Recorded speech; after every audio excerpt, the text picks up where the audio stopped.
this lowest point by obtaining second derivatives of the function, which then could help us, but that would be numerically quite exhaustive. So we will make a step and test here. Is this less than this? If yes, we try to make another step.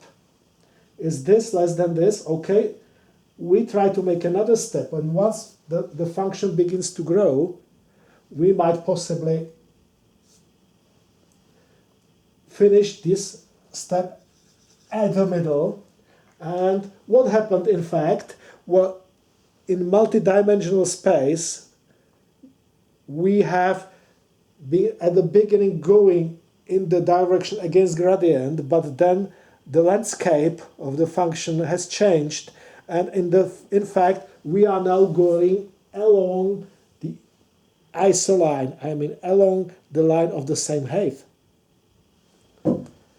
So at this point we evaluate the gradient again and repeat the process. New gradient, new results. Now, I told that the method is not very wise. Which kind of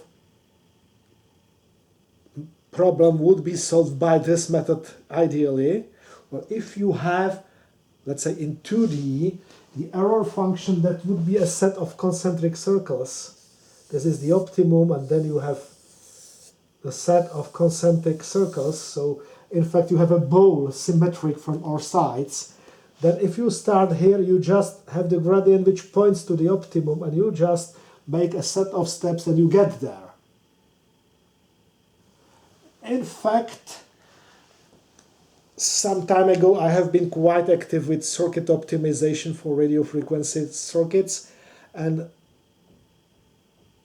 I have been searching, I have been solving problems, but always printing or inspecting the error function landscape. And as soon as in 3 years I have found a real problem that led to that kind of a function. So it's not very common, but it might happen. And in that case, this steepest descent method would be ideal. Now, to show a bottleneck of this method, let us see what happens if we start to use this method for a simple LC circuit. So, in that case, the first step is crucial. I somehow, possibly randomly, select the first point. If I select this point, for example, then the gradient points directly to the optimum and I'm done. But unfortunately, this is not very probable. What happens if I start over here? Well, the gradient points in this direction and I would run down, and now the gradient starts to raise up, so, or the function stops to decrease along that old gradient, so I stop and calculate a new one, which would be in this direction. So I would go in this direction, but it shortly gets to the bottom and starts to go uphill again. So I recalculate the gradient, and what I will be somehow zipping through this valley, and I would make a number of iterations. Well, in 2D, I will eventually get to the optimum anyway after some time, which is not very negligible. But if this would be 5 or 10 dimensional space, the time required to travel through this narrow valley would be so long that I would not get to an optimum in a finite time, even with a good computer. So this is the bottleneck of this method.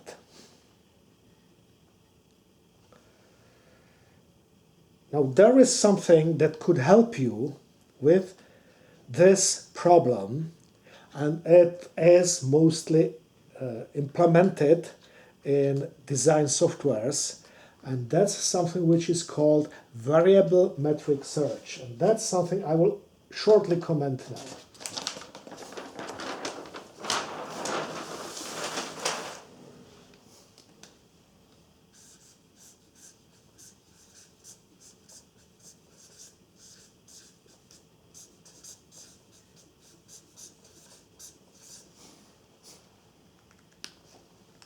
Well, what a metric is a mathematical prescription that allows you to specify distance.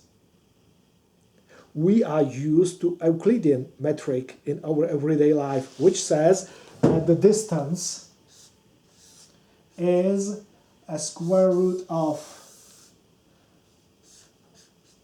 x, the difference of x coordinates of 2 points raised to the second power plus the y coordinates difference raised to the second power plus the z coordinates difference raised to the second power, and the sum is then square rooted, and the result is the distance. That's the distance we use in our everyday life. Now, for example, this distance has an important property that it defines the set of all points that have the same distance from a center as a ball. So we have a ball, and the surface of a ball has the same distance from the center. Just, this is not the only possibility how to measure distance. For example, if you were at Manhattan,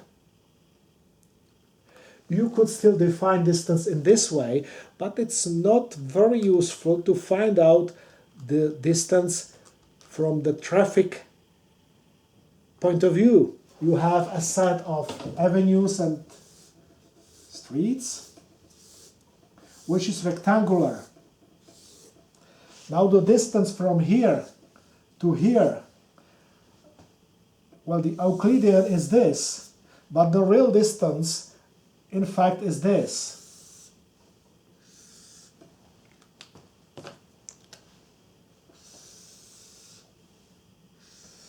This is the square or town metric.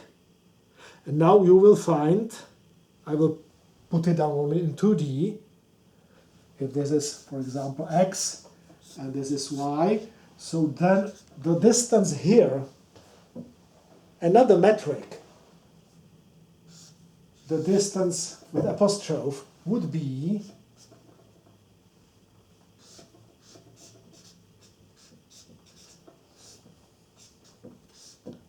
given as a sum of absolute values of the differences in x and y. And this is the town metric, the metric that gives you the distance on Manhattan as to traveled distance to get from one point to another. Now just a side effect of this metric, how would something that has the same distance from a center look here?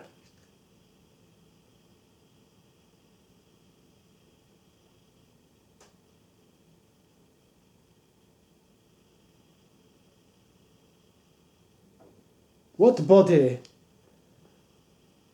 is bound by points that have the same distance from a center, from a point called center? In Euclidean metric, that was a ball. How would this look in 3D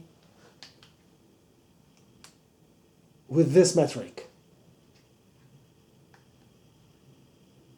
Does anybody have an idea? Some cube? Yes, that would be a cube. And now you can see that the way we measure distance is quite important because it changes the topology of the world or universe, or at least the search space for our method. So if we, and we have a big group of methods that are called variable metric search. Those methods start with the first step, like the speed is descent. But they not only make the step, but also record the landscape along that path. and use that for calculations that change the metrics. So it starts with the metrics. Sorry, I draw only in 2D. So we start with two vectors, let's say x and y, and make the first step. Based on the result, we also change the magnitude and angle of those axes. So for the next step, we have something like this, for example.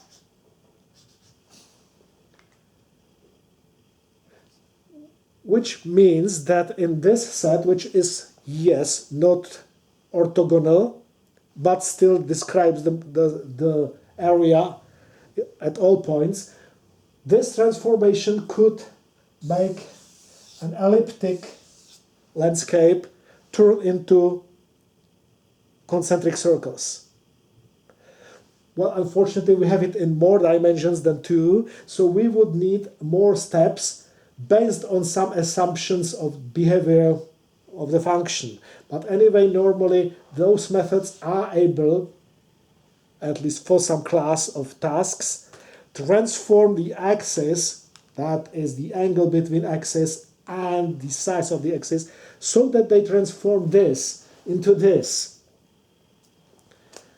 And in the next step, it's done.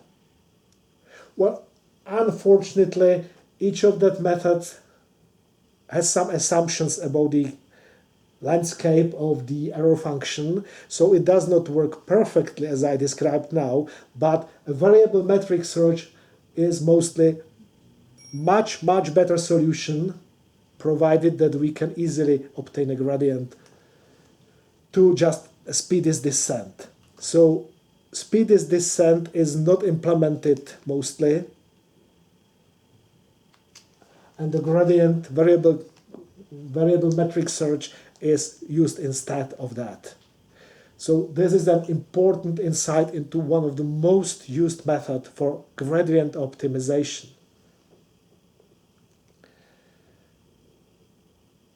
Well, although we are running more or less running out of time, so I will now finish my today's lecture.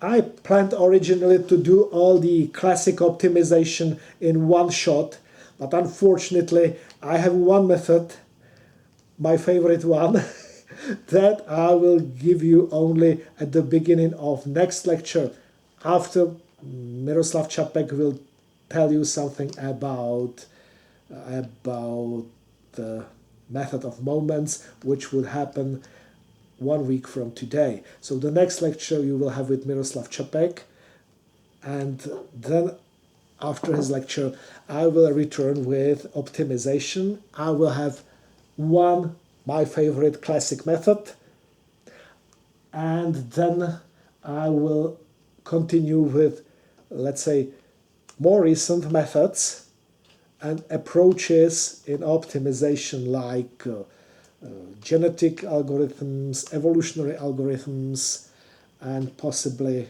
other things that are quite interesting to know, at least in the concepts. Are there any questions?